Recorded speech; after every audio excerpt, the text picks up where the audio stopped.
All right, let's dive right into one of the absolute most fascinating, kind of mind-blowing collapses in modern sports history. We are talking about the 2025-2026 season of Real Madrid. Now, we're looking at a campaign that really had all the ingredients of a dynasty, right? You've got the biggest club in the world, a totally star-studded roster, and the long-awaited arrival of a generational talent in Kylian Mbappe. Yet, instead of total dominance, what actually unfolded was a spectacular, dramatic implosion. So in this explainer, we're going to dissect the data, the economics, and all that dressing room drama to understand exactly what went wrong. So, how exactly does a guy score 50 goals and his team ends up with 0 trophies? It's the huge, glaring contradiction at the very heart of this explainer. I mean, in a sport where scoring goals is literally the hardest thing to do, how can a team acquire a player who contributes nearly 50 of them, yet end the season completely empty-handed? It's a mathematical paradox that challenges pretty much everything we think we know about team building and elite sports. And this right here perfectly captures that disconnect.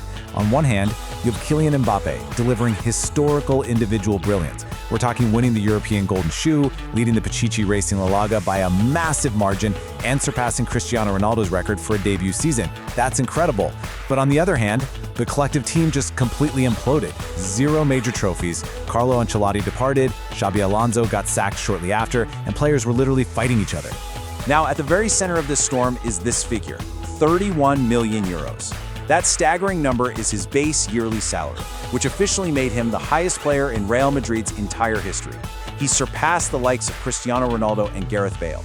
And honestly, when you factor in his massive signing bonus and his image rights, his effective compensation was nearly double this. When you're paying an individual that much money, the expectations aren't just high, they are absolute perfection. Section 1. Incredible individual numbers. Before we get into why the team failed, we first need to validate just how lethal Mbappe actually was out there on the pitch. His clinical finishing really surged, especially as the calendar flipped to 2026. He scored 11 goals in just 10 matches during that stretch. Overall, in La Liga, his expected goals metric sat at 19.6, but he actually scored 24 times. That is a massive plus 4.4 over performance. He was taking average chances and burying them at an elite rate, boasting a conversion rate that skyrocketed to over 31% in early 2026. And he wasn't just scoring tap-ins, right? His entire game evolved. Just look at these underlying metrics. He added a real long-range threat, netting 4 goals from outside the box, which is something he rarely did back at PSG. He also put in the work defensively. His pressures per 90 minutes jumped from 12.3 in Paris to 16.7 in Madrid. And perhaps most importantly, 59% of his goals were team-constructed chances, rather than just him dribbling past 3 defenders on his own. He was genuinely trying to integrate into Ancelotti's system. Section 2. The economics of superstars. So, here's the 31 million euro question. If he's producing elite numbers, pressing harder, and evolving his game, why on earth wasn't the team winning? To answer that, we have to turn to a really fascinating study by researchers at the University of Reading. They analyzed data to determine whether extreme football wages are paid primarily for a player's actual on-pitch productivity or, well, simply for their off-pitch popularity. They looked deeply into what economists call superstar wage effects. This is a phenomenon where you see a massive concentration of income among a tiny few individuals. Often, the astronomical pay gap between the absolute top earner and the second best earner is vastly out of proportion to the actual minor differences in their talent. So, what exactly are teams buying when they break the bank? The study pits 2 classic economic theories against each other. It's like a heavyweight bout. In one corner, you've got the Rosen theory, which argues that superstars exist because consumers demand the absolute best, so that justifies huge wage gaps for tiny talent differences.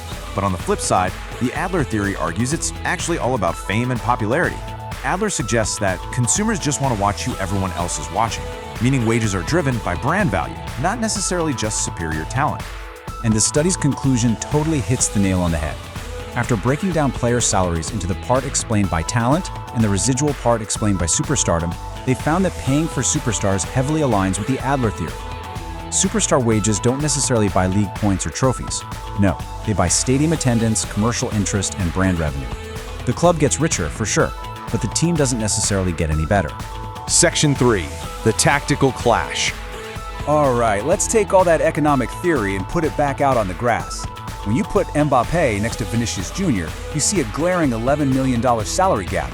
Now, Mbappé is clearly the superior goal scorer, hitting .63 goals per 90 minutes compared to Vinicius' .41. But Vinicius is the superior dribbler, completing 5.2 successful dribbles per game to Mbappé's 3.6. Vinicius draws the most fouls in the league and creates incredible disruption. Yet, despite being the defending Ballon d'Or winner, Vinicius earns substantially less. That economic disparity creates instant underlying tension. Then you have the positional headache. Both of these guys naturally favor playing on the left wing. So to accommodate both of them, Carlo Ancelotti had to enact the left wing compromise. He allowed Vinicius to keep his preferred left wing and forced Mbappé into a central striker role. And look, while Mbappé still scored, he became kind of disconnected from the general build-up play.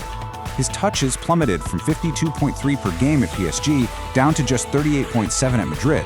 He was scoring, yeah, but he wasn't dominating the flow of the game. Carlo Ancelotti actually talked about this in a candid interview. You can't just plug and play superstars like it's a video game.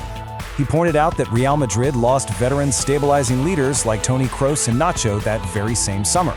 So, inserting a massive new superstar completely altered the dressing room chemistry. As Ancelotti perfectly summarized, that is not done with a click, it needs time. Section 4. Chemistry and collapse. Because when tactical compromises fail, team chemistry just completely combusts. Let's look at the rapid timeline of this collapse. The summer started with a massive hype of Mbappe's arrival, but by December, the tactical struggles were glaringly evident. This led to Ancelotti's exit.